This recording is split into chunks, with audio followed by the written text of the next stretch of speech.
Luma, let's knit the block stitch pattern using a large gauge loom. This beauty is unisex, and even though it's not 100% reversible, I think it looks really great on both sides because you can still see the details.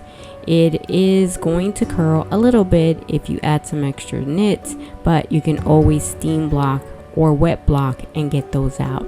It is a 10 stitch pattern repeat, which repeats these two details right here. Personally, I added an extra column, and if you stay till the end, I will explain how.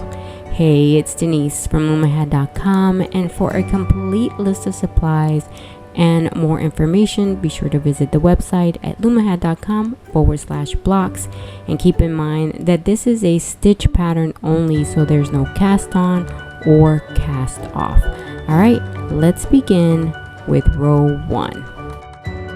Your first row, like all odd number rows, will be just knit stitches.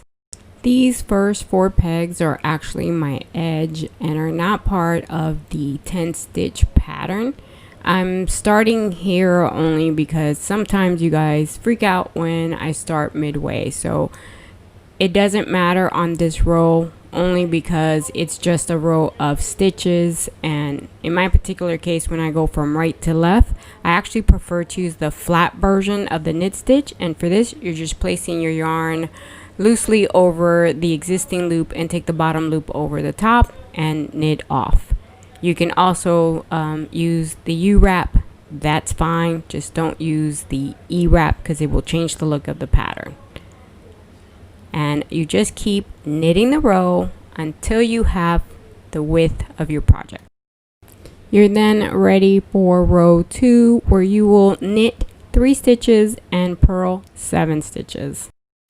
So I'm going to start with that edge right here, which is not part of the 10 stitch pattern.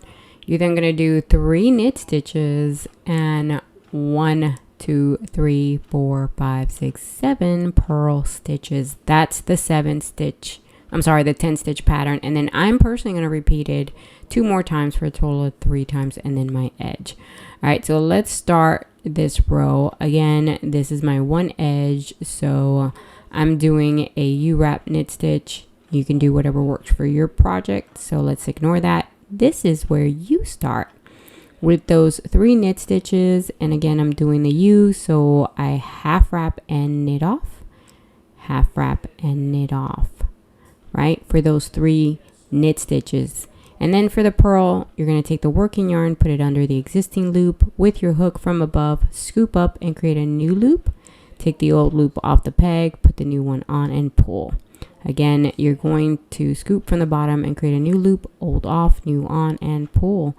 That's 2 purl stitches. Here is my 3rd, and you are going to kind of get a swing for what's the best way to work your purl patterns. So remember that at the end of these 7 purls, you're going to start that stitch pattern again, right? So here is my purl number 6. Here's my 7th purl, which ends those 10 stitches. And now I start again, not with my edge, but with those 3 knit stitches and then the 7 purl, right? Right here is another set of 10 and another set of 10. You need to decide what's going to work for you. Now for rows 3 through 8, all you're going to do is repeat row 1 and then row 2 3 more times. So remember that every odd row is just a row of knits, and then every even row is knit 3, purl 7. Row 9 is an odd numbered row, so you're just going to knit the row. Remember that you can use a U-wrap or a flat knit stitch like I'm doing here. Either one is going to work just fine. In fact, you can even use the classic version of the knit stitch. Row 10 is just the flip version of row 2. So now you're going to purl 3 and knit 7. So again, I have an extra knit stitch on the edge. After that is when you start the pattern.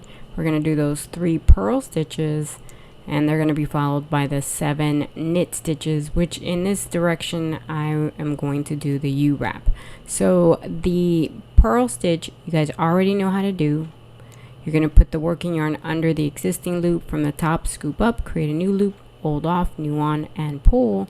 And then, like I said, it's just because it's more comfortable for me. I do a U-wrap when I'm going from left to right. Again, you can use the flat version or even the classic, and it will keep the pattern true to the look, to the fabric that you're seeing, and then just repeat. Now for row 11 through 12, all you're going to do is repeat rows 9 and 10. That's it. It's just 12 rows. Then just repeat rows 1 through 12 as many times as is necessary for your project. About that stitch that I offered to get your extra column at the end. Okay, here we go. So the stitch pattern is a multiple of 10.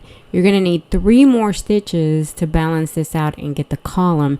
And to do that, you remember my 4 peg start at the beginning of row 1. Well, you really only need 3. And what you're going to do is every row is going to start or end with just 3 knit stitches, except row 10 and 12, where you will, at the end of those rows, purl the extra 3 pegs. All right, Loma, that is your stitch. Remember to comment, like, and share this video. That's very important and very helpful to me. Thanks.